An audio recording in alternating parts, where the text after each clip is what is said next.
All right. Greetings to everybody joining us. It's going to be a blast. Today, we're going to be talking about the Ansoff Matrix and the importance of Ansoff Matrix to our services, the importance of Ansoff Matrix to our products. You know, as we put together our product, beautify our product, or come up with our service to service the kinds of niche in our industry, is appropriate we have understanding of different kinds of strategies that can enable us to penetrate into the market and reach out to those that might be looking for our kinds of product or services. So I haven't looked at it. I said, no, there's no way we would continue with the servicing of our targeted market with either our product or our services without having good knowledge of the Ansoff Matrix. So I'm going to be talking about different kinds of market. I'm going to be talking about our product and services, the way we'll be able to, reach out. So Ansoff Matrix is quite important. It's something that we would look at the theoretical and the practical knowledge of it and see how we can localize this knowledge and narrow it to the kind of product and services we may have, because it's important we have knowledge of all these things for us to attract the required resources and the required patronage that we might be looking for. So Ansoff is quite important, in the business world, in the procurement world, in the product marketing world, in services world. Lots of times people step out before they realize that they have made lots of mistakes and they would want to go back. But who pays for the loss of funds? Who pays for the loss of resources? For coming out wrong, you may not be able to redeem the time. So I want us to be, calm. Let's take a look at it. Let's analyze our product. Let's see how we can reach out to a specific market. Now, there are names, different kind of names, but I'm going to give you one that is given to Ansoff Matrix. Some call it product market expansion grid. Yes, you're looking at either expanding your market or you're looking at expanding your product to get through to a particular niche. And that is about it. And, it has quadrants that we must be conversant with. For every market we have, either a new market or an existing market.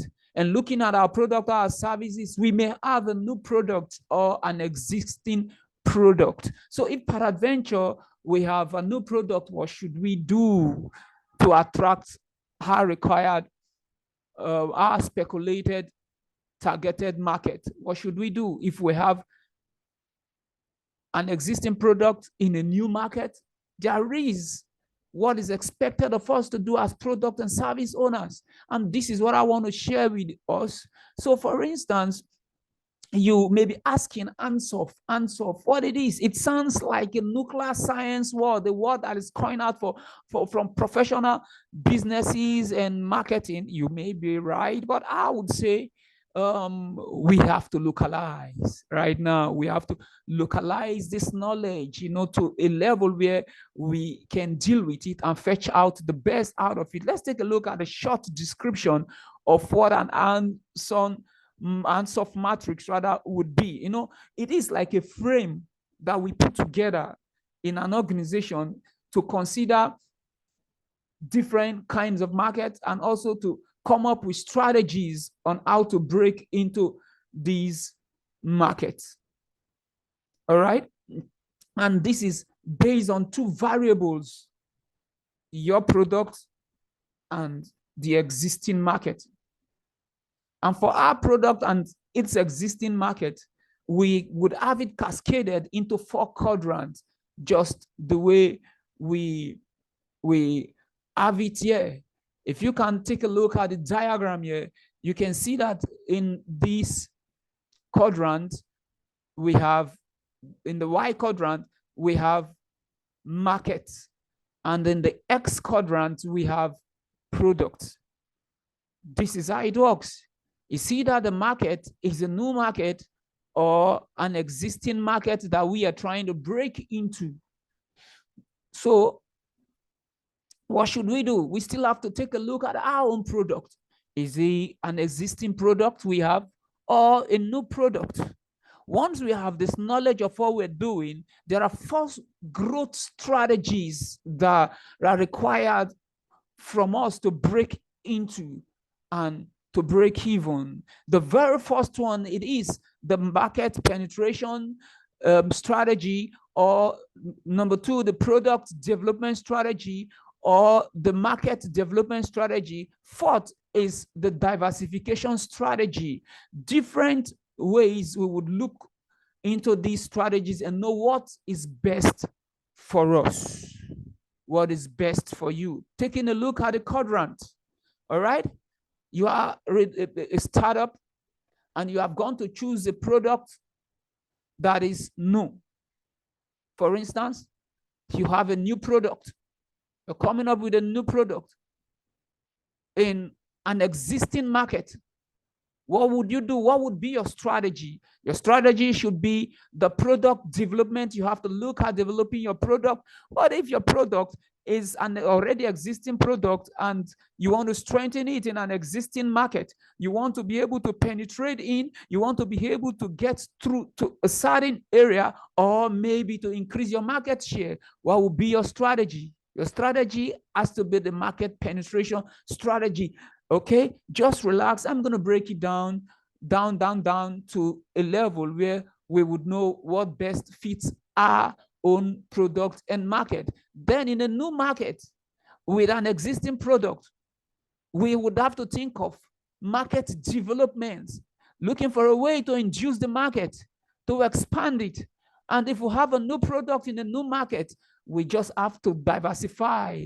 We look for beautiful features, as many as possible in our own product or services that can appeal to the most of the targeted areas in our industry or in our market.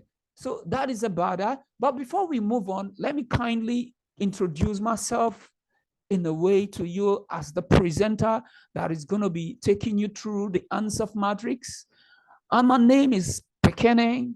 I am a PMP, a project management strategist, and I am an engineer. I am your go-to solutions architect. You tell me the troubles that you are facing based on your career or your business, then I will take the troubles of you. That is what I do. And I'm a procurement and supply expert. I'm a business process specialist, a personal coach, a trainer, and an author. All right, so just relax as we move on. It's going to be a blast for us. So what do we say? We pick the very first one, which is the market penetration. The market penetration. What is market penetration? What is it all about? What are we talking about? Market penetration actually involves we coming up with an existing product in an existing market that is already there. And here now our goal is to ensure that we increase our market share or increase our customer base. You may call it your clientele. Or you want to increase your sales within the existing market. So that is about the market penetration. You are looking at other pockets of buyers around that you might have not been appealing to. How can I get them in? That is by targeting to increase your market share. And your objective would be how you would improve sales. What are the tricks you're going to employ to improve sales? What is required of you to increase profitability? How would you cut down your costs and increase profitability? Okay, you're targeting capturing a larger share of the existing market with an existing product. Yeah. So you may want to come up with a strategy of looking at your pricing. Is it cost leadership that you want to come up with? You want to give more for less? So you may tweak around. If it's premium you are choosing, Or you want to ensure that you stay in the media, like coming up with promotional activities. You may say you buy 3 and you get 4. Or you may want to retwig a little and expand on your product features. And then you start letting them know that, yes, this might be an existing product, okay, but we have redesigned. Now our product can do this and that. We used to do this and that. Maybe we had 7 features, but right now our functionality is about 14. So this comes from the engineering design. You're looking at the engineering of your product, how to re-engineer, all right? And also how to remove features that are not adding value. If it is a service business, how you'll be able to service your customers more, rent more, how to do more for them. When you do more for your customers, you know that you are actually increasing your competitive edge within that current market rather. So whenever you have an existing product in an existing market, you think of market penetration, increasing your market share. It's very important. We do this always. When we have an existing product, every now and then, we think of what more can we do to add more value to our buyers. All right? And in the quadrant, we have the next one, which is the product development. When should we adopt the product development strategy? Okay? Yeah, now you have a new product and you're trying to bring your new product or your new service into an existing market. You know, people don't like trying new things. They find it difficult. Sometimes they're being sluggish to accept new things. They don't want to leave the old ones that have been servicing them very well. You know, so that is how it is. So at this time, you have to ensure that you are trying to meet their needs.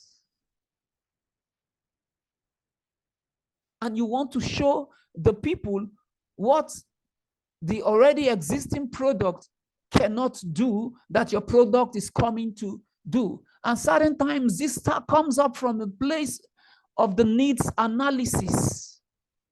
When you conduct the needs analysis, you would see that in that market, there are some persons that are not yet serviced. Or there is a product or a service that they may want to use, but that is not available. So you have to ensure that you expand your product portfolio. Think of a large span of customer base and their preferences. You're thinking of one single product that can service all the niche. Though this may not be possible, but you have to try as much as possible to meet their needs. And when you do this, you would have loyal customers.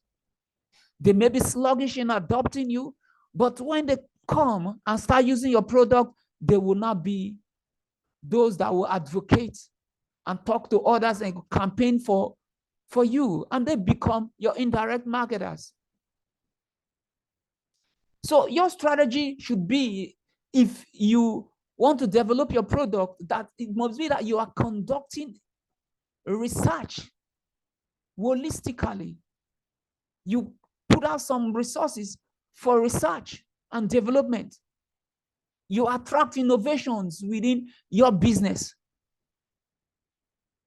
and see how you can diversify some kind of key elements of your product, where which people of different cadre would be able to use your product for different reasons. So when you conduct your research on customer preferences and the market trend, where have we been? And what are the changes over time? What do you think they would want? You look at the customer preferences, you analyze the trend, and then you introduce your product, because that is the destination, haven't looked at the trend.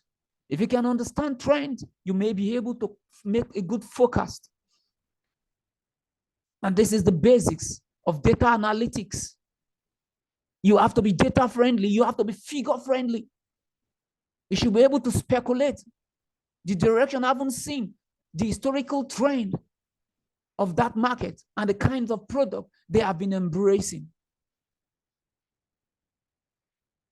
As I said, research and development should not be undermined in this area.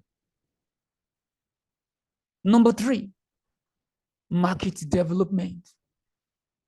Now, you want to break into a new market with a product that is already existing.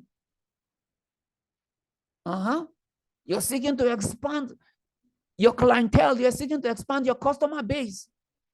There may be a geographical area or a demography in the industry that have not been reached by that product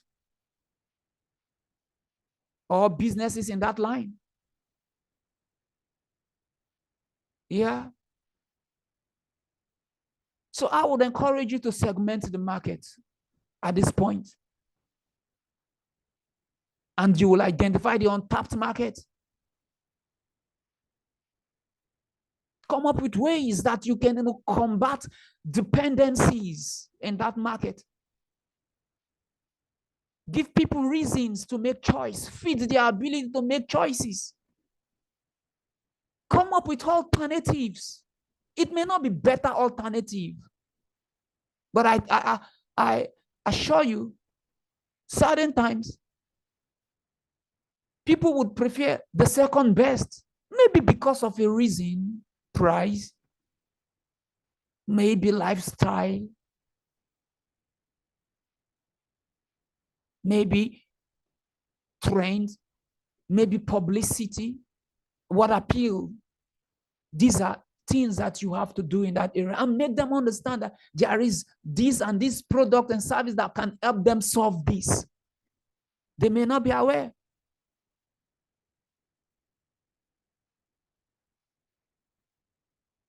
All right.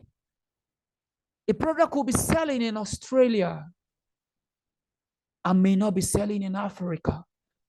There are some products that are selling seriously in America, but these products are not selling in Africa. So in a place like this, your target is to develop the African market. A product will be selling in a particular part of Nigeria. I may not be selling in other areas. What do? You have to look at their lifestyles. You have to understand the cultural differences. And try to retweak your product in a way. Maybe it could be a fashion product, a kind of bowler hat that has been worn in the southern part of Nigeria may not be appreciated in the western part of Nigeria or maybe in the northern part of Nigeria. But as an innovative product owner, you may want to redesign in a way that the eastern buyer, the western buyer, and the northern buyer may embrace your south product. So you look at their local preferences and come up with distribution channels, avenues that you can communicate your products to them. Certain times, even if it's not in their culture, when the product is flooded in the market and the price is low and the product is everywhere, you want to make them to appreciate it. You want to make them to try it. You want to make them to adopt it. And all of a sudden, there is a new fashion in town. Bowler hat with the northern jalabia. Can you see that? But these are what is expected of you as a product owner. Once again, my name is Tim Pekene, your go-to solutions architect, your project management strategist who is here to take off the troubles away from you. I'm your business assistant. And I'm here to work with you and to move your products from where it is today to the next level. Let's move on to number 4. Number 4. What do we have in there? There is a word that we are all familiar with, diversification. People talk about diversification. This is a beautiful business word, but it's powerful. It's something that I really want you to have good knowledge of for you to do well, because products certain times do retire. Yeah.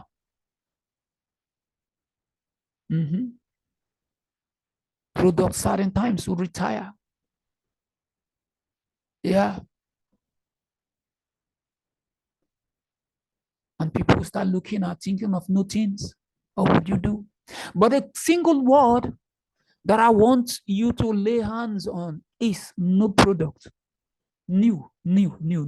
Everything new. New product and new market. You have an untested market. You have an untested product. Wow. I think this is the most difficult of them all strategy. Here now it's like, to some persons, it's like a game of chance.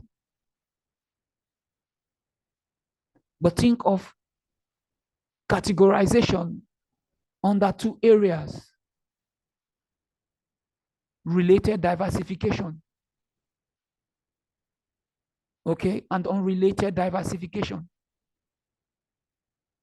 The related diversification is when you are in a market, but you are just coming up with a product that looks like, not completely the same. It looks like an existing product that has already been accepted by the market. So you have some changes, could be a better alternative or less better alternative, but you can move off from an already existing product or service. Then the unrelated diversification, there is no commonalities. This is a completely new product. Completely new product in a new market. Wow. It must really be a genius to bring a new product in a new market and, make the people to buy it. But this is not indeed a far-fetched dream, because first to market too is a competitive advantage. Think of it, first to market. First to market, where which you get into the market and then you could have made all the money in the industry before others, the mimickers, would not start coming in. You're already there. You have gotten a huge chunk of the market share. But when you have a diversification strategy, think of how you can spread your risk. Analyze the market for new opportunities.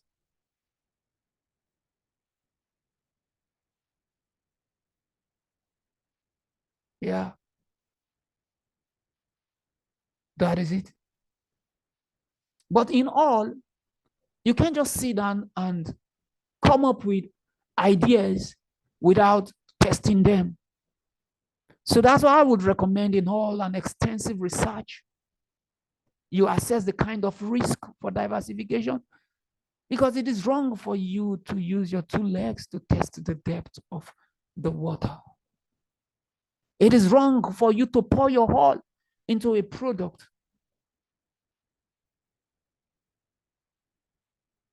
and move it into a market that has not been one way or the other tested. For diversification, I will encourage you to employ, gradualism. You assess the risk and come up with response strategy, and you take one step at a time and you advance further. You must ensure that you plan holistically. Planning can save you the losses. And I wouldn't want you to go there and invest all your money alone. Look for partners that can help you to absorb the risk.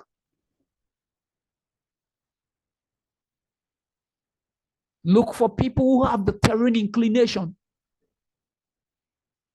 Look for partners that have the resources, and go into strategic relationship with them. Yeah. You want to look for competent complement.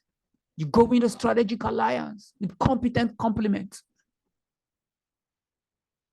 I wouldn't want you to step in there and all of a sudden you wouldn't know what to do. Once again, my name is Engineer T-Max Pekene, your solutions architect, your project management strategist. So we have just talked about the Ansoff Matrix. And what is the summary? The summary, it is that every market is either new or existing, or every product is either new or existing. And for us to break into a new market with a new product, what? We must diversify.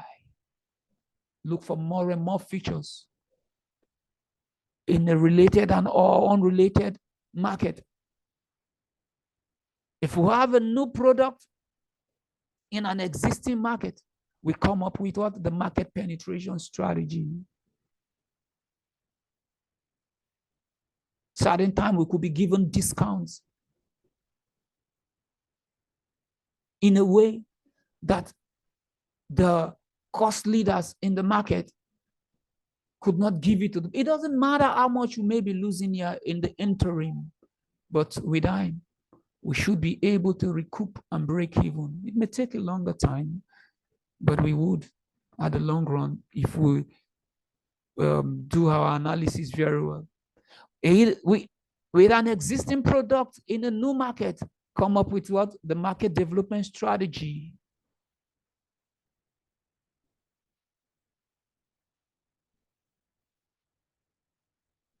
Yeah.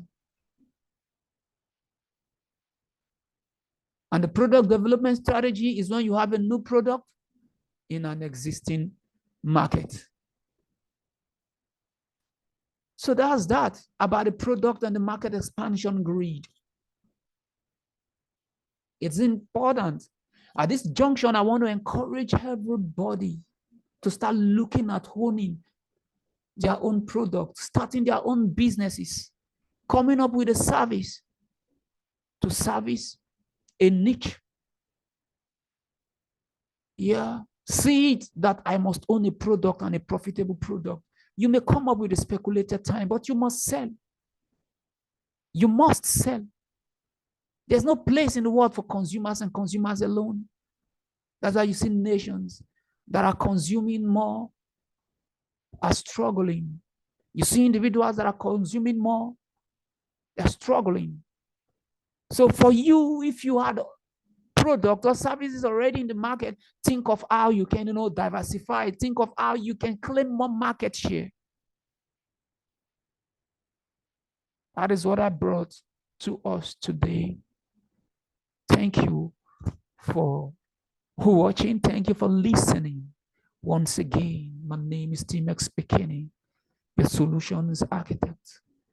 Call me anytime, and I will be able to take off your troubles. All right? Yeah.